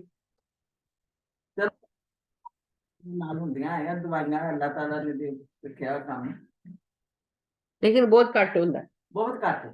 میں بالکل آپا کی اس بات کو سیکنڈ کروں گی کہ ہماری زندگیوں میں مسائل کا بڑا سبب یہ ہے کہ جو اللہ نے حل دیے ہیں وہ ہم نے چھوڑ دیے. استغفار کی کثرت کریں, رزق جو ہے وہ اللہ عطا کریں گے. نبی کریم صلی اللہ علیہ وسلم نے فرمایا جو استغفار کی کثرت کرے گا اللہ اس کے غم کو خوشی سے بدل دیں گے, اور اللہ کریم اسے وہاں سے رزق دیں گے جہاں سے اس نے گمان نہیں کیا. تو رزق کی آسانی آئے گی. آپ صلی اللہ علیہ وسلم نے فرمایا جب انسان صبح اٹھتا ہے تو اس کے ہر جوڑ پر صدقہ واجب, اور اس صدقے کا ذریعہ ہے چاشت کے 2 نفل, اشراق کے 2 نفل. تو وہ جو 2 رکعت نفل ہے, صرف 2 رکعت ہے, وہ صدقہ ہے. اور اس پر اگر آپ ہمیشگی کریں تو یہ صحت کے لیے, میں نے اپنا یہی تجربہ ہے, یہ بہت عظیم چیز. دوسری بات یہ ہے کہ دوسروں کے جو بیمار ہیں ان کی ہیلپ کریں. تو بلکہ میرے گھر مذاق چلتا ہے, میرے پاس میڈیسن ہوتی ہیں, میں یعنی کہ جب میرے سسر ابا تھے تو جیسے مہینے کی جب ہم سامان لینے جاتے ہیں تو پیناڈول آئی, ڈکلورین آئی, وغیرہ وغیرہ. تو گھر میں میڈ ہے, اس طرح سب کو جس کو ضرورت ہے دے دی, تو کچھ ریگولر ہی ہو گئے. تو وہ مذاق کرتا ہے مجھے, کیسے پرسوں بھی مذاق کر رہا تھا میرا ڈرائیور, کہتا ہے کہ میرے محلے کا ڈاکٹر جس سے میں دوائی لیتا ہوں اس کو سردیوں میں نا بہت ہڈیوں کی تکلیف ہوتی ہے, شروع سے ہے, بائی برتھ ہے. تو وہ کہتے ہیں, وہ ڈاکٹر مجھے کہنے لگا کہ تم مجھ سے دوائی نہیں لیتے, تو کہتے ہیں میں ان کا دوسرا ڈاکٹر ڈھونڈ لیا میں نے. اب وہ یہ ہے کہ دوائیاں آئی ہوتی ہیں, وہی میڈیسنز ہے, طاقت کی گولی, پین کلر دے دی, لیکن یہ ایسا صدقہ ہے کہ آئی بلیو ان اٹ کہ میری ہیلتھ, مجھے چونکہ سانس کا ایشو ہے, لیکن جتنا میں پڑھاتی ہوں, جتنا میں کرتی ہوں, جتنی ٹف میری روٹین ہے, وہ سب جس طرح چلتا ہے, الحمدللہ میں یہ بلیو کرتی ہوں کہ اس کا اصل جو سبب ہے وہ یہی 2 عمل. تو صدقہ یہ میں صرف اس لیے بتا رہی ہوں کہ آپ اس میں سے کچھ بھی کر سکتے ہیں. کسی کو میڈیسن لے کر دے سکتے ہیں, پیسے تو نہیں دینے چاہیے, میں پیسوں کے حق میں نہیں ہوں, لیکن میڈیسن لے کر دے سکتے ہیں, یا اس کو یعنی اس طرح جو بھی اس کو اسسٹنس چاہیے وہ پرووائڈ کر سکتے. تو یہ زیادہ اچھا حل ہے صحت کے لیے. باقی جی come back to the topic کہ ہم چیزیں چھوڑنا چاہ رہے ہیں, تو یہ پھر آپ گورنمنٹ ہی کے لیول پر کر سکتے ہیں, کیونکہ جب سٹور میں چیزیں نہیں ہوں گی تبھی آپ چھوڑ پائیں گے, ورنہ کیا ہوگا. ابھی دلچسپ بات ہے, میں اپنی ہی آپ کو بتاتی ہوں کہ بچیاں کہنے لگی کہ ہم نے چیز لینی ہے, تو چلی گئی میرے ساتھ سٹور پہ ضد کر کے, تو کہنے لگی کہ ہم نے لیز نہیں لینے, حرام ہے. وہ حرام مطلب ان کا تھا, وہ مجھے کلیئر نہیں کر پائیں کہ فلسطین کی وجہ سے نہیں لینے. میں نے کہا اچھا ٹھیک ہے نہ لو. تو جا کر نا نیسلے کا جوس نکال لیں, تو مجھے ہنسی آ گئی. میں کہ اے حلال ہے, او حرام ہے, تو اے حلال ہے. بچیاں ہیں, وہ ویڈیوز وغیرہ چھوٹی موٹی دیکھتی ہیں, تو لیس کا تم کو تھا پتا, تو کہتی ہے حرام ہے. تو نیسلے کو مجھے اتنی ہنسی آئی, مجھے بعد میں بھی ابھی بھی مجھے اس بات کو میں انجوائے کر رہی ہوں کہ نیسلے کا جوس لیا ہے. تو میں ہنس پڑی, میں کہا نور الہدیٰ یہ حلال ہے. تو بات یہ ہے, میں آپ کو یہ کہنا چاہتی ہوں, جب تک آپ سٹور سے چیزیں ختم نہیں کریں گے تب تک معاملہ حل نہیں ہوگا. دوسری بات ہے, ایک دفعہ ریزنیبلی سوچیں, میں آپ کے ساتھ ہوں, میں ساتھ ہوں, لیکن ایک دفعہ ریزنیبلی سوچیں. ملک پیک ان کا ہے, نیسلے ان کا ہے, لیز ان کا ہے, یہ تو سب کو نظر آ رہا ہے. ڈزنی لینڈ ان کا نہیں ہے. بند کرو نا فلمیں دیکھنے, انہی کا ہے نا. سارے کارٹون بند کرو. فیس بک کس کی ہے, ٹویٹر کس کا ہے, انسٹاگرام کس کا ہے, وہ کیا یہ طاہر القادری صاحب نے بنایا ہے, یا طارق جمیل صاحب نے, یا امام کعبہ نے؟ تو بھائی پھر بند کرو سارا کچھ. اگر آپ کو ان کو نقصان پہنچانا ہے نا تو آپ یہ سارا سوشل میڈیا بند کر دیں ایک دن کے لیے، ایک دن کے لیے بند کر کے دیکھیں، ان کو خربوں کا نقصان ہوگا، اربوں کا بھی نہیں، تب بات ہو سکے گی شاید. تو بند کیا کرنا ہے؟ چپس جو گھر میں بھی بن جانے، جوس جو سردیوں میں ویسے ہی نہیں آپ نے پینے، تو کیوں مذاق کر رہے؟ کس کے ساتھ مذاق کر رہے؟ اپنے ساتھ. اور پھر وہی بات ہے، مجھے دکاندار کہنے لگے، وہ جب یہ نور نے بات کی اور میں نے کہا تو ہنسے، تو وہ کہنے لگے، کہتے باجی لوکی آنے نے کہتے نہیں لینا وہ نہیں لینا. میں کہنا اچھا نہ لو باجی 4 دن کی چاندنی. یعنی آپ دیکھیں وہ ایک عام بندہ ہے نا، ہی سیئنگ ہے، کہتے 4 دن کی چاندنی، پھر انہوں نے وہی چیزیں لڑی. 2 reasons آ رہی ہے. پہلی بات یہ ہے کہ جب تک گورنمنٹ ہی کرے گی کوئی چیز بند نہیں ہوگی، اور دوسری بات یہ ہے کہ آپ کے پاس آلٹرنیٹس نہیں ہے. اور سب سے اہم بات یہ ہے کہ ہم کھیل کھیل رہے ہیں اپنے ساتھ، جذبے کے نام پر بھی ہم کھیل کھیل رہے ہیں. جو یہ نعرے لگا رہے ہیں کہ نیسلے بند کر دو، جو یہ نعرہ لگا رہا ہے کہ لیز بند کر دو، اس کو یہ نہیں پتا کہ فلمیں ڈزنی کی اور سارے کارٹونز بھی بند ہونے چاہیے. اس کو یہ نہیں پتا کہ سارا سوشل میڈیا سارا بند ہونا چاہیے، نیٹ بھی بند ہونا چاہیے. یہ سب تو یہود ہی کا ہے. یہ جو ہاتھوں میں پکڑے موبائل ہیں، ان کی کمپنیز بھی پیچھے یہودیوں کی ہے. سیمسنگ کس کا ہے؟ امام کعبہ کا. بند کرو نا سارا کچھ. اس کی تو پھر ہمت نہیں ہے، کیونکہ ہم نے تو یہ بات بھی انہی کے سوشل میڈیا سے پھیلانی ہے، اسی ٹویٹر اسی فیس بک پہ پھیلانی. تو پھر وہ کریں جو کرنے کا کام ہے، اور وہ یہ ہے کہ اپنے آپ کو کہیں سٹینڈ کریں. اس وقت دنیا میں ہے کیا آپ کام کیا ہوا ہے آپ نے؟ کہاں کرنا ہے؟ اور میری اس بات کو آپ دیکھیں گے، یہ بھی سٹنٹ ہے اپنی چیزیں بیچنے کا. کہیں کہ یہ چیزیں جیسے کچھ سٹورز پر نہیں ہوں گی تو وہاں پر یہ لوگ اپنی چیزیں رکھیں گے جو انہوں نے لوکلی بنائی ہوئی ہیں اور ان کا سٹینڈرڈ نہیں ہے. تو پھر نتیجہ کیا نکلے گا؟ لوگ مجبوراً لیں گے، اور کیا ہوگا؟ تو بس تھوڑا عرصہ اپنی چیزیں بیچنے کا سٹنٹ ہے زیادہ تر. ہم لوگ سنسیئر ہو جائیں تو بہت کچھ ہو سکتا ہے، لیکن جب بھی آپ کوئی بات کریں اس بات کے ڈیپتھ میں تو جائیں. خالی لیس کا بائیکاٹ کر کے ان کی کمر توڑ دیں گے ہم؟ سبحان اللہ. عجیب عجیب باتیں ہیں، عجیب عجیب باتیں ہیں. تو بات یہ ہے کہ ان کی کمر توڑ کیا ان کی گردن ٹوٹے گی.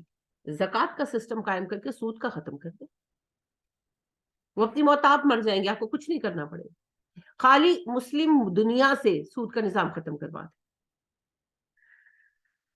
کچھ نہیں رہے گا ان کے ہاتھ میں. لیکن اس پر تو پھر کوئی نہیں آتا، بس خالی نعرے بازی ہے، خالی شو بازی ہے. میں نے پہلے بھی عرض کیا تھا، جو مخلص چند لوگ ہیں سادے عوام میں، ان کو ان کے جذبے کا اجر مل جائے گا، اخلاص کا اجر مل جائے گا. باقی یہ مسئلے کا کوئی حل نہیں ہے، اس سے مسئلہ حل نہیں. وہ کہتے ہیں نا دل کے خوش رکھتے ہو غالب یہ خیال اچھا.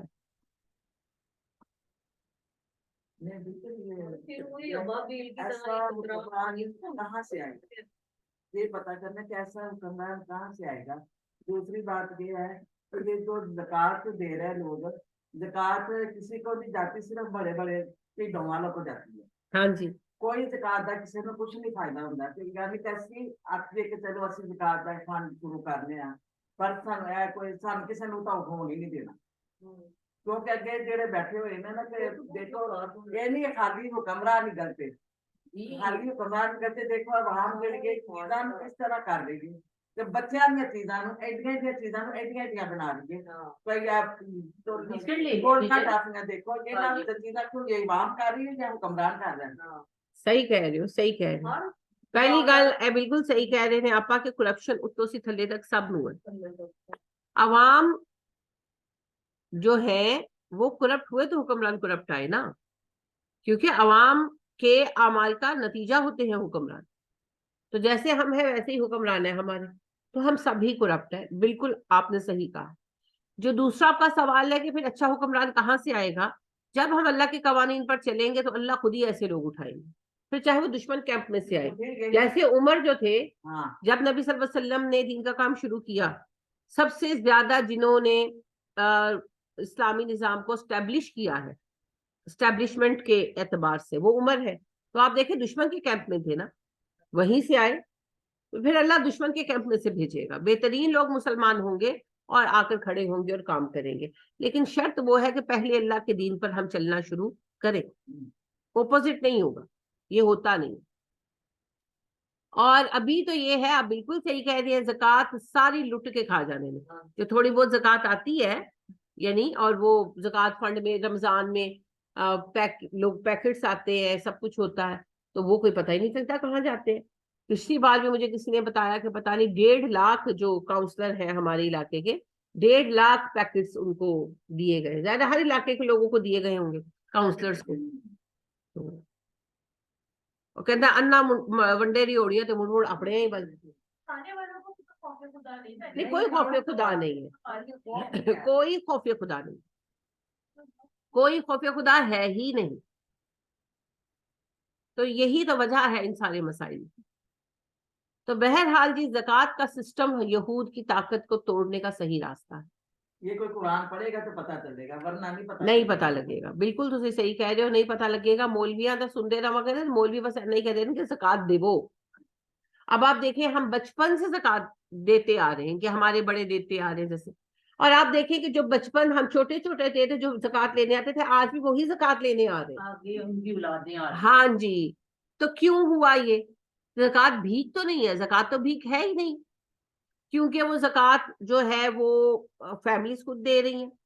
اور پھر ظاہر ہے جب دیتے ہیں, زیادہ لوگ آتے ہیں, کسی کو 2,000 دے دیا, کسی کو 5 دے دیا, کسی کو 10 دے دیا, تو اس کے نتیجے میں کچھ بھی ہو نہیں پا رہا.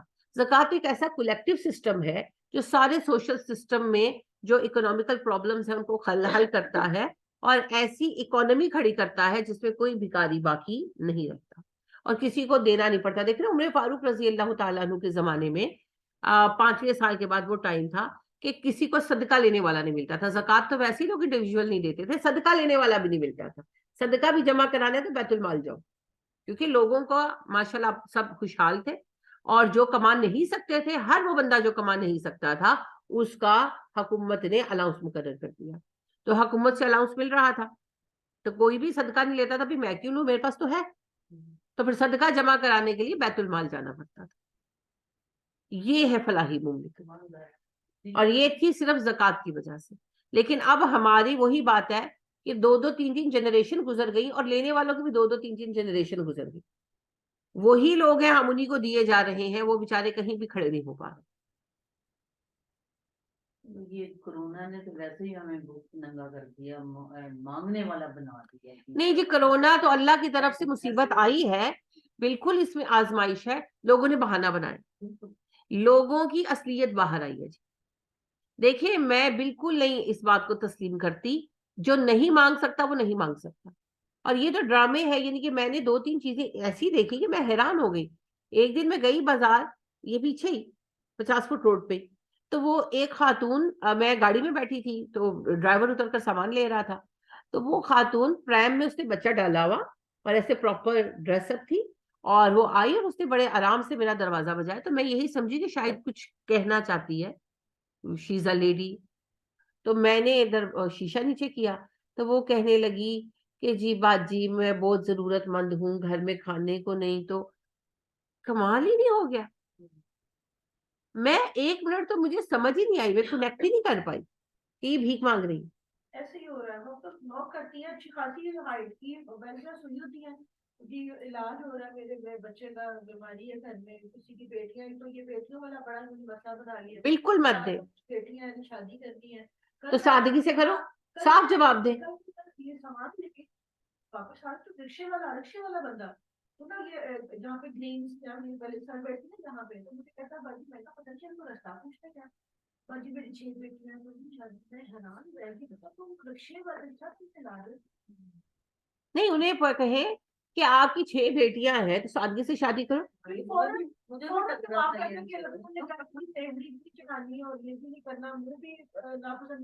اس نے کہا نہیں, اللہ تعالیٰ نے یہ نہیں کہا. اچھا نہیں, میں آپ کو بتاتی ہوں.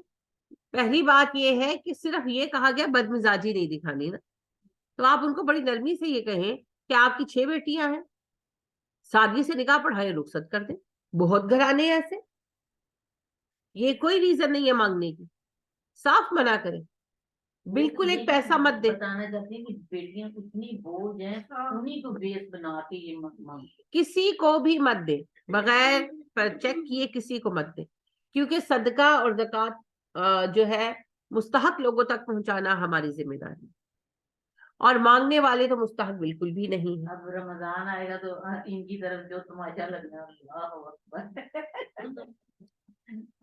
حالانکہ میں میری بیسک کے ساتھ یہی تھی کہ آپ اللہ تعالیٰ نے بہت دیا ہے, میری کتنی دعائیں میری قبول ہوئی ان کے معاملے میں, ابھی اس طرف نہیں ان کا کوئی معاملہ چاہیے.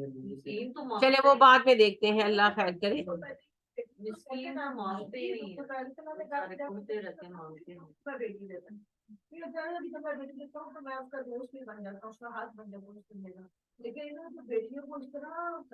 اور میں نہیں سمجھتی کیونکہ بیٹیاں ہوں گی, جھوٹ بولتے ہیں, جھوٹ بولتے ہیں, ایسے ڈرامے کرتے ہیں.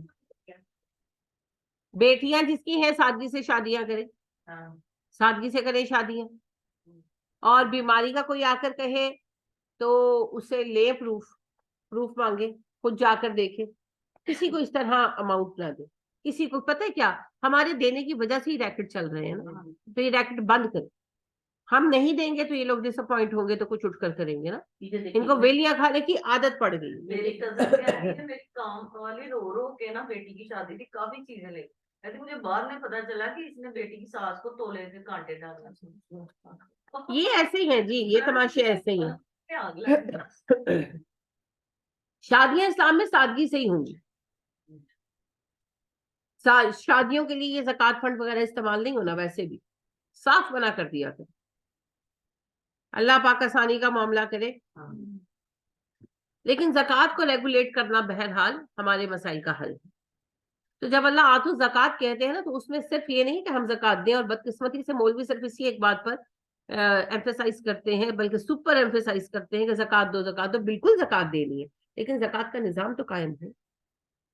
کیونکہ پھر ہم جب انڈیویجول بھی دیتے ہیں تو زیادہ تر زکوٰۃ ضائع جاتی ہے, کیونکہ ہم نے بھی لوگوں کو بھکاری بنایا ہوا ہے. پھر وہی بات ہے کہ جن کے دادا دادی کو ہمارے دادا دادی زکوٰۃ دیتے تھے, انہی کے پوتوں کو ہم زکوٰۃ دے رہے ہیں, تو بھکاری بنایا ہوا ہے. تو اس بھکاری بنانے کے لیے نہیں ہے زکوٰۃ. زکوٰۃ تو اس لیے ہے کہ لوگوں کو سہارا دے کر کھڑا کر دیا جائے. اور پھر اس کے علاوہ یہ ہے کہ جھوٹ بولنے والے زکوٰۃ لے جاتے ہیں ڈرامے کر کے نا. بعض اوقات انسان بن جاتا ہے, فول انسان ہے, تو وہ بھی ایک مسئلہ ہے. تو ان ساری چیزوں سے بچنے کا حل جو ہے وہ کلیکٹیو سسٹم آف زکوٰۃ ہے, جو اسلام کا سسٹم ہے. اور ہمارے بہت سارے مسائل, بلکہ آلموسٹ سارے مسائل حل ہو جائیں گے. جو معاشی وغیرہ ہے وہ سارے مسائل حل ہو جائیں گے, قرضے کا مسئلہ بھی حل ہو جائے گا. لیکن مسئلہ کیا ہے, بلی کے گلے میں گھنٹی باندھے گا وہ. تو اس بلی کے گلے میں گھنٹی باندھنے والا چاہیے, تو پھر ہمیں خود کو بدلنا ہوگا. اگر 1/3 پاکستان کے مسلمان اسلام پر قائم ہو جائے تو اللہ خود بخود لیڈر بھی بھیج دے. ہم ہی میں سے کسی نہ کسی کو اٹھائے, جس میں وہ صلاحیت ہوگی, وہ طاقت ہوگی, اور پھر حالات بدل جائیں. لیکن قرآن پڑھائے بغیر, قرآن سمجھائے بغیر آپ اس مقصد کو نہیں پا سکتے. باقی انشاءاللہ آگے رمضان بھی آ رہا ہے, تو آپ نے دیکھنا ہے فنڈز کے اعتبار سے کہ کچھ لوگ امیدوار ہیں. ہمارا تو وہ سسٹم نہیں ہے کہ لوگوں کو شادیوں کے لیے دو, وہی کاروبار کے لیے, ایک دو کے قرض کے لیے. تو ایک 2 فیملیز ایسی ہیں جن کا کمرہ ڈلوانے کے لیے ضرورت ہے, جگہ ہے ان کے پاس لیکن کمرہ ڈلوانا ہے. تو اس مد میں کوئی بھی کہیں بھی ہیلپ کرے تو انشاءاللہ. جو ہمارا ادھر اس کا ہے کوہ سلیمان کا, وہ پروجیکٹ بھی ہمارے چھوٹے چھوٹے چلتے رہتے ہیں. بڑے اصل میں اس کا سلسلہ ایسا ہے کہ وہ ایک پورا لمبا ایریا ہے, تو ہم سارا کر کے فارغ ہو جائیں یہ نہیں ہو سکتا. ہم جہاں جہاں پاسبل ہوتا ہے وہاں وہاں کام کرواتے ہیں. تو وہاں چھوٹے چھوٹے کام تو چلتے رہتے ہیں. جیسے میرے پاس ایک پروجیکٹ کے پیسے پورے ہوتے ہیں میں پروجیکٹ کروا دیتی ہوں. تو اس مدوے تو خاص طور پر میں چاہوں گی کہ کچھ نہ کچھ کام ہو کہ چلو پانی کی سہولت جتنے لوگوں کو ہو سکے ہو جائے. فی الحال تو ہم یہی کر سکتے ہیں. اللہ پاک کرے کہ ہم لوگوں کے پاس اتنے ذرائع ہوں کہ ہم اس پوری پٹی کو آباد کر سکیں. اتنی اچھا وہ علاقہ ہے, کاش وہاں پر کلٹیویشن ہو اور وہاں پر باقاعدہ جو ہے سارا کچھ ہو, مگر اس کے لیے جو ذرائع چاہیے وہ ہمارے پاس نہیں ہے. اللہ کرے کہ کوئی رستہ نکلے. لیکن وہ ہمارا پانی کا کام بھی جو ہے وہ وہاں پر باقاعدہ چل رہا ہے. تو کام تو سارے اللہ نے کروانے ہیں، لیکن جسٹ بات آ گئی زکوٰۃ کی تو ریمائنڈر ہو گیا، جمادی الاولیٰ تو آ گیا ہے، تو آپ نے اس سلسلے میں بات ذہن میں رکھنی ہے اور صرف ڈسکس کر دینا ہے ایک دوسرے کے ساتھ، باقی ہر کسی کی اپنی مرضی ہے، سب بہتر جانتے ہیں۔ اللہ خیر فرمائے، آمین ثم انہوں نے یہ آمین۔ ٹرینڈ بنا لیا اس طرح رزق تقسیم کریں رمضان کہ چلو ہمارے دروازے پہ دن بٹا لگے ہیں، آسانی سے لوگوں یہ بھی نہیں، یہ بالکل سب سے پہلی بات تو یہ ہے کہ رمضان میں کیا راشن بانٹنا چاہیے۔ ہاں جی، دیکھیں بات وہی ہے نا کہ ہم فقیر بناتے ہیں، ہاں سب سے زیادہ اہم بات یہ ہے رمضان میں ضرور کوشش کریں لوگوں کو مدد دینے کی، لیکن اس کے لیے اگر آپ راشن بھی دینا چاہتے ہیں تو لوگوں کے گھروں تک پھر اپروچ کریں۔ یہ جو ہے نا آ کر لوگ لائنیں لگا لگا کر لے کر جاتے ہیں، اس میں 2-3 مسائل ہیں۔ ایک تو وہی مانگنے والی اپروچ لوگوں میں پیدا ہو جاتی ہے، دوسرا مسئلہ اس کے اندر دکھاوا بہت آ جاتا ہے، جو ہم چاہیں نہ چاہیں وہ آتا ہی ہے نا، ظاہری بات ہے، سب کو پتہ ہے یہاں پر کام ہو رہا ہے، اور پھر جب یہ جھمگھٹے لگتے ہیں نا تو پھر آپ حقدار اور غیر حقدار کو ڈسٹنگوش نہیں کر سکتے، ان کو الگ نہیں کر سکتے، فرق نہیں کر سکتے۔ تو آپ ضرور راشن بانٹیں، مگر راشن بانٹنے میں سب سے اہم چیز یہ ہے کہ ہم ان لوگوں تک اپروچ کریں اور مساکین تک پہنچے۔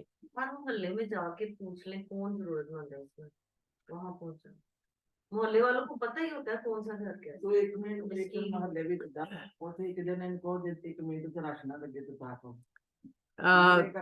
ہاں جی، آپ صحیح کہہ رہی ہے، میں عرض کرتی ہوں آپ سے کہ اس کے لیے اس کا طریقہ کار جو ہے تھوڑا سا ظاہر ہے محنت کرنی پڑتی ہے، مگر محنت کے بغیر کچھ بھی اچیو نہیں ہوتا۔ جا کر پوچھنے کی ضرورت نہیں ہوتی، جو محلے غریب ہیں ان کا پتہ ہی ہوتا ہے کہ یہ محلے غریب ہیں۔ اب جیسے جہاں پیچھے مدرسہ ہمارا ہے، اللہ کا حکم ہوا تو بن جائے گا، تو کمپلیٹ ہو جائے گا، تو وہاں پر بہت غریب آبادی ہے، بہت غریب آبادی ہے، اور ان میں بھی آپ کو صاف پتہ چل جاتا ہے جو گھر صاف ستھرا ہے بہتر ہے، اور جو گھر بالکل ہی بیچارہ ڈاواڈول ہے وہ نظر آ جاتا ہے۔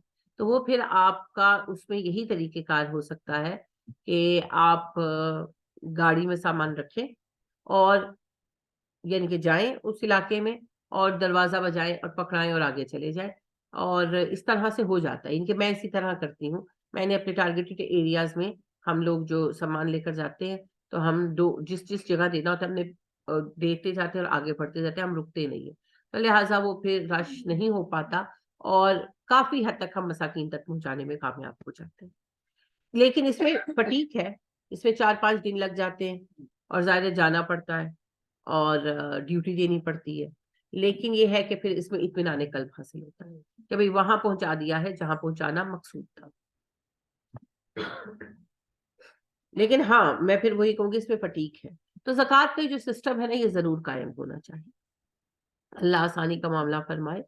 ثم تولیتم، پھر تم پھر گئے، الا قلیلا منکم، سوائے تھوڑے لوگوں کے تم میں سے، پھر تم لوگ اس پر سے پھر گئے سوائے تھوڑے لوگوں کے، وان تم موریدون، اور تم ہو ہی منہ موڑ جانے والے۔ اب یہاں پر آپ یہ چیز دیکھیے کیا کیا چیزیں اللہ نے بیان کی تھی اس میں، توحید، ہم توحید سے پھرے ہوئے ہیں۔ یہود کو تو اللہ کہہ ہی رہے ہیں نا، ہم اپنے آپ کو ذرا اس آئینے میں دیکھیں کہ ہمارا عکس کیسا ہے۔ والدین کے ساتھ احسان کہاں ہے آج؟ ایک بڑی تعداد تو وہ ہے جو اماں ابا سے ویسے ہی ویلی ہے، اور جنہوں نے اماں ابا کو رکھا بھی ہوا ہے تو کتنے خوش اسلوبی کے ساتھ رکھا ہوا ہے، اور اکثریت والدین کی تو وہ ہے جو بیچارے بڑھاپے میں بھی تنہا ہے۔ رشتہ داروں کے ساتھ حسن سلوک کا معاملہ سب کو پتا ہے، سب ایک دوسرے سے ناراض ہے، ہر خاندان میں جھگڑے ہیں۔ یتیموں کا تو ہم نے کبھی دیکھا ہی نہیں، آپ مجھے ایمانداری سے بتائیں آپ اتنے لوگ ہیں، کبھی پوری زندگی میں کوئی گیا ہے یتیم خانے وزٹ کیا ہے؟ میں نے بھی نہیں کیا، میں نے کئی دفعہ کوشش کی مگر کوئی سر پیر ہی نہیں بنا، کوئی لے کر ہی نہیں گیا۔ تو مسئلہ یہ ہے کہ ہماری زندگیوں میں کبھی بھی، آپ کے امی ابو کی زندگی میں، آپ کے دادا دادی کی زندگی میں کبھی کسی یتیم کا کوئی ذکر آیا ہو؟ ایک تو یہ نا کہ فیملی میں کوئی یتیم ہو گیا، چلے وہ تو پھر بھی ایک بات ہے، کوئی اس کا کچھ کر ہی لیتا ہے تھوڑا بہت، لیکن جو یتیم ہے معاشرے میں، کبھی ہم نے کچھ سوچا ہے کہ یتیموں کے لیے بھی کچھ ہونا چاہیے یا کچھ بھی کبھی ہماری سوچ میں شامل ہی نہیں ہے۔ اور مساکین کا حال تو یہ ہے کہ چند ایک لوگوں کو چھوڑ کر، اوبویسلی سب نہیں ہے، چند ایک لوگوں کو چھوڑ کر جس بیچارے کے مالی حالات خراب ہو جائے لوگ اسے ملنے ہی چھوڑ دیں۔ یہ تلخ ہے مگر حقیقت ہے ہمارے معاشرے کی۔ اور زبان کا تو پتہ ہی ہے آپ کو کتنا فتنہ ہے.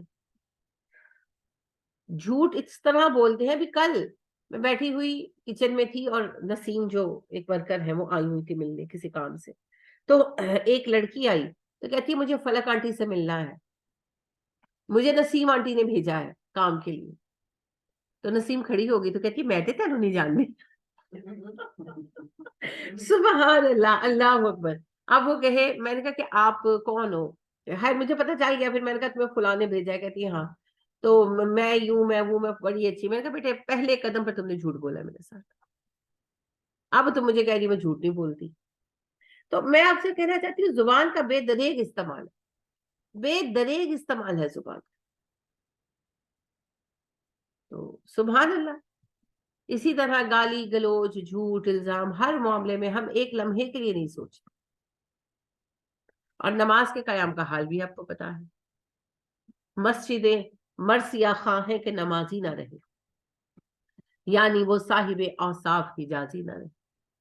اور زکوٰۃ کا حال بھی آپ کو پتا ہے. عام بندہ بہرحال زکوٰۃ دیتا ہے, لیکن جو بڑی بڑی زکوٰۃ دے سکتے ہیں وہ اکثر کھا جاتے ہیں. پھر سب سے پہلے تو انڈیویجول لیول پر اکثر یہ زکوٰۃ دیتی ہے ویسے, لیکن زکوٰۃ کا نظام ہم نے قائم نہیں رکھا. سود کے چکر میں ہم پھنسے ہوئے ہیں. اور جو زکوٰۃ دیتے ہیں, زکوٰۃ وہ دیتے ہیں مگر زکوٰۃ دینے کا طریقہ بالکل غلط ہے. وہ سارا سال 100 روپیہ کر کے دیتے رہیں گے, یا وہ ایک دفعہ نکالیں گے تو 500 روپیہ کر کے بانٹ دیں گے. زکوٰۃ بھکاری بنانے کے لیے نہیں ہے, زکوٰۃ بھیک دینے کے لیے نہیں ہے. زکوٰۃ اس لیے ہے کہ کسی ایک بندے کے کام ہے. فرض کریں ایک بندے کا قرض ہے 10 لاکھ روپے, لیٹ سپوز, اور 4-5 لوگوں کی زکوٰۃ مل کر اس کا قرض ادا کر سکتی ہے, تو 4-5 لوگ ملے اور اس کا قرض اتار دے تاکہ وہ سوکھا ہو جائے. کسی بندے کو کام کروا دے, کسی کے بچے جو ہیں وہ بیٹھے ہیں کھلے آسمان کے نیچے, اس کو چھت ڈلوا دے. اس طریقے سے کام ہوں گے. اب آ رہے جہاں پہ اسٹاک ہے وہاں پہ ایک فیملی نے دے رہا تھا, وہ تو ایویں ڈالا. میں آج بندے کو دیکھا ہٹا کٹا ٹوپی پہنی ہوئی ہے, 10 بجے میں آ رہی ہوں, ابھی وہ بستر سے اٹھ رہا ہے, وہ اتنا بڑا لکھ کے لگا ہے میرا گھر نہیں ہے اور میری مدد. اور بکواس ہے, کام نہیں ہوتا ان سے. دوسری بات یہ ہے کہ یہ جو اس طرح بیٹھے ہوئے ہیں یہ تو ڈرامے باز ہے. پتہ ہے گھر کس کا نہیں ہے؟ یہ میرا ڈرائیور کیسر, اس نے پیسہ پیسہ پیسہ پیسہ جوڑ کے نا, اور جتنی ہم سے ہو سکے اس نے پلاٹ لے لیا. اب یہ 1 سال سے کوشش کر رہا ہے کہ اس کے اوپر کمرہ پڑ جائے. پچھلے سال کوشش کر کے میں نے اس کو ارینج کر دیا تھا, اس کا یہ کیا ہوتی ہے ترپال وغیرہ کا, تاکہ ان کے سر پہ چھت تو ہو, اس کا ہو رہا ہے. اب اس دفعہ ہم اس کوشش میں ہیں کہ اس کو کمرہ ڈلوا دیں. اسی طرح کے 3 لوگ اور ہیں جنہوں نے بڑی محنت کر کے اپنے لیے 4 پیروں کی جگہ کی, اور وہ ایک ایک کمرہ ڈالنا چاہ رہے ہیں, اور وہ بہت محنت کر.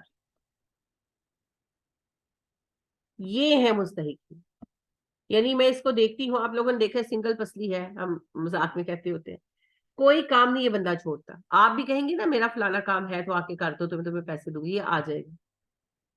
یہ اپنے کام سے فارغ ہو کر چلا جائے گا, 500 روپے پہ کام کرے گا صرف اسی بات کے لیے. تو یہ ہے مستحق کہ وہ بہت کوشش کرتا ہے, وہ اپنی ہمت سے بڑھ کر کام کرتا ہے, لیکن اس کے انکم اتنی نہیں ہے کہ اس کے سارے معاملات پورے ہوں. یہ مستحقین ہوتے. یہ مستحق نہیں ہے جو سو کر حرام کی کھا کر پڑے رہتے ہیں اور پھر لوگوں سے کہتے ہیں کہ گھر بنا دو, اور آپ اس کو یعنی کہ لیٹ سپوز آپ اس کو گھر بنانے کی پوری پیمنٹ کر دیں, وہ پھر بھی آپ کو وہیں پر ملے گا, کیونکہ اس کا پروفیشن ہے بھائی, یہ اس کا پیشہ ہے. 2 بچیاں ہیں, بچے ہیں, یہ سب یہ ان کا پروفیشنل سپورٹ ہے. یہ سب ڈرامے بازیاں ہیں. ان لوگوں کو پیسہ مت دے, یہ ڈیزرو نہیں کرتے. ان کو پیسہ دے جو محنت کر رہے ہیں, جو کوشش کر رہے ہیں اور اپنے لیے حل تلاش کرنے کی مشقت میں لگے ہوئے. یہ تو مرد ہے. اب یہ دیکھیں, یہ جو آتی ہے میری بچی سلمہ, عائشہ کے پاس سلمہ, آپ دیکھیں اس کا شوہر چھوڑ کر چلا گیا تھا. اس کے 5 بچے ہیں. اور جب یہ ہمارے پاس 8 سال پہلے آئی تو اس کی بڑی بچی 8 سال کی تھی اور پھر چھوٹے چھوٹے بچے تھے. یہ سارا دن یہاں کام کرتی ہے, ساتھ یہ ویکس وغیرہ کا کام کرتی ہے, اور اکیلی ایز اے سنگل مدر اس نے اپنے بچوں کو بڑھا کے, اب ماشاءاللہ اس کی بیٹی 16 سال کی ہے بڑی, باقی اسی طرح, اور یہ اپنے بچوں سے کام نہیں کرا رہی, اپنے بچوں کو پڑھا رہی. ایک عورت ہو کر وہ اتنی محنت کر رہی, کرائے کا گھر ہے, سب کچھ کرتی ہے نا, تو وہ مرد ہے تو نہیں کر سکتا. تو آپ نے جب مدد کرنی ہے تو آپ نے ان کی کرنی ہے جو محنت کر رہے ہیں, ان کی مدد نہیں کرنی جو بھیکاری ہیں, بھیک مانگ رہے ہیں. ہم نے بھیک مافیا کو ختم کرنا ہے, ان کو دینا نہیں ہے. یار اتنی چھوٹی سٹوریز آ گئی ہیں کہ یقین ہی ختم ہو گیا. ایک کام والی نے سب گھر والوں سے پیسے لیے, میری بیٹی ہے 10 بار فوت ہو گئی, اس کی باڈی لے کے جانی ہے گاؤں, اس کو تدفین کرنی, پیسے لیے, اور بعد میں پتا چلا جھوٹ, وہ تو اپنی نند کے پاس بیٹی کو چھوڑ کے آئی. جب بہت ہوئے تھے دماغ خراب ہو گیا سن کے, کتنا جھوٹ بول سکتے. جی بالکل بولتے ہیں. تو آپ دیکھیں, ایک سوال میرا یہ ہے کہ اتنے لوگ بھیک مانگتے ہیں, کیوں مانگتے ہیں؟ سب پیسے کما رہے ہیں تو مانگتے ہیں, تو پھر ان کو پیسے دینا بالکل بند کر. آپ نے اگر 10 روپے بھی دینے ہیں نا تو یا تو کسی مستحق کو دیں, اور ہوتا ہے نا کہ اتنے کم پیسے ہیں تو آپ اس کو باکس میں ڈال دیں, جب تھوڑے زیادہ ہو جائے تو دے دیں, لیکن مستحقین کو دیں. میں نے پہلے بھی شاید آپ سے شیئر کیا, اگلے دن میں گرین فارمیسی گئی ہوں تو دوائی لینی تھی, تو اس وقت دوپہر کا ٹائم تھا, تو ان کا جو گارڈ تھا اس کے اندر آ کر اپنا کھانا کھولا, تو وہ کپڑا تھا, رومال نہیں تھا, کپڑا تھا, تو اس نے کھولا تو اس کے اندر 2 روٹیاں تھی ٹھنڈی, ظاہر ہے صبح بیچارہ لایا ہوا تھا, کوئی باکس نہیں تھا, کچھ نہیں تھا, تو اس کے اوپر جو ہے نا تھوڑا سا سالن تھا, ٹینڈے تھے یا گھیا تھا, کچھ ایسا سالن تھا, بالکل اتنا سا, بالکل اتنا سا. اور وہ وہاں بیٹھ کر کھانے لگا, تو وہ دوسرا لڑکا وہاں آیا جو دوائیاں دیتا ہے فارماسسٹ, تو اس کو بھی وہ کہتے کھا لو, اس نے بھی پھر اس سے بائٹ لیا. یعنی کہ وہ بیچارہ ٹھنڈی 2 روٹیاں اور اس پر اتنا سا سالن, یہ بیچارے مستحق ہیں. وہ کیا گارڈ کرے گا, اس بیچارے کی باڈی دیکھی ہے کبھی؟ لیکن بات یہ ہے کہ بس جاب کر رہا ہے, یہ مستحق ہے. جی ایک دفعہ سروس ہاسپٹل میں میری امی ایڈمٹ تھی, تو 10 بجے کا ٹائم, تو وہ مانگنے والی ہرا سا چولا پہنا ہوتا ہے, 5-6 پاکٹس. اچھا ہم ایمبولینس کا انتظار کر رہے تھے, میں کھڑی ہوں, اس نے جو پیسے نکالنے شروع کیے 10-10 کے لگا. آپ یقین کریں میں 15 منٹ کو 5000 روپیہ جو اس نے نا ایسے گن, 10 بجے تک اس کی 5000 ہاسپٹل لوگ دے دیتے ہیں ہاسپٹل میں سر فٹافٹ نکال. میں حیران پریشان. بس یہ ایسے ہی نہیں چل رہا سب کچھ. فی الحال جو ہمارے مسائل ہیں, ہمارے سارے مسائل کی اصل جڑ ایک ہی ہے, اور وہ ہے دین سے دوری. تو اللہ یہود سے کہہ رہے ہیں کہ ہم نے تم سے جو عہد لیے تھے تم ان سب سے پھر گئے, سوائے تھوڑے لوگوں کے. تو آج ہمارا بھی تو یہی حال ہے, ہم بھی تو اس عہد سے پھرے ہوئے لوگ, سوائے چند لوگوں کے. تو ابھی میں آپ کو یہ سنانے لگی ہوں, یہ عمرانیات ہے, آئینہ عمرانیات کتاب ہے. اب یہ کون سی والی ہے یہ مجھے نہیں پتا, یعنی کہ ظاہر ہے اس کا پیج ہے. تو یہ 11ویں جماعت کی کتاب ہے, ٹھیک ہے. اس میں لکھا ہے معاشرتی تبدیلی کی راہ میں رکاوٹ بننے والے کون کون سے عناصر ہیں, وضاحت کیجیے. تو سوال کا جواب سنیے گا. معاشرتی تبدیلی میں رکاوٹ بننے والے عناصر, نمبر 1 مذہب. نہیں سنیں ابھی, یہ پاکستان میں چھپی ہوئی کتاب ہے اسلام, اور یہ کتاب یہ پاکستان میں پبلش ہوئی ہے, اور یہ 11ویں جماعت کی کتاب ہے عمرانیات. اوہو یہ بیچ میں کب رکی, چلے میں ذرا اس کو ریپیٹ کرتی ہوں, سوری. کہ پاکستان کے اندر اور پورے عالم اسلام میں جو ہمارے مسائل ہیں, ان کا اصل سبب ہے دین سے دوری. اور دین سے دوری کے جو حالات ہیں, میں اس کی ایک ایگزامپل آپ کے سامنے یہ رکھوں گی. یہ ایک کتاب ہے آئینہ عمرانیات, یعنی کہ جو سیاست ہے نا اس کے ابتدائی شکل عمرانیات ہوتی ہے. تو 11ویں جماعت کی یہ کتاب کلاس کی کتاب ہے. سوال ہے معاشرتی تبدیلی کی راہ میں رکاوٹ بننے والے عناصر کون سے ہیں, وضاحت کیجیے. جواب ہے معاشرتی تبدیلی میں رکاوٹ بننے والے عناصر, نمبر 1 مذہب. لکھا ہے اسلام ایک ترقی پذیر مذہب ہے. ترقی پذیر کا مطلب ہوتا ہے پیچھے رہ جانے والا, پچھڑا ہوا. اسلام ایک ترقی پذیر مذہب ہے. اس نے ہمیں واحد حل ایسا دیا ہے جس کو ہم اب بھی استعمال کرتے ہیں. مثلاً آزادی نسواں وغیرہ پر اسلام پابندی لگاتا ہے, لیکن آج کل یہ کوئی اہمیت نہیں رکھتا. پھر